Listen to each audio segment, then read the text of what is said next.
Hi everyone and welcome back to another video. In this video, I'm going to show you how to remove the SD card on your DJI Osmo Pocket 3. Now this video is going to be particularly useful for individuals. Let's say that you have your DJI Osmo Pocket 3 and you want to go ahead and remove the SD card to transfer footage over.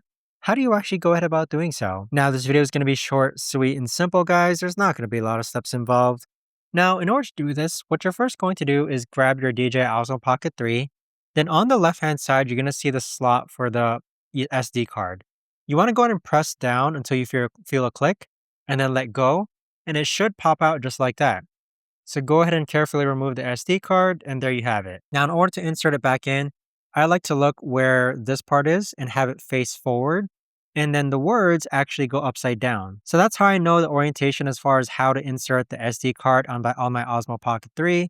But there you have it. But that right there, guys, is the best and easiest way that I know of to actually go ahead and remove the SD card from your DJI Osmo Pocket 3. If you guys know of a better or easier way to actually do this, let me know in the comments down below. I would love to know. Thanks so much for watching everyone, and I'll see you guys all in the next video.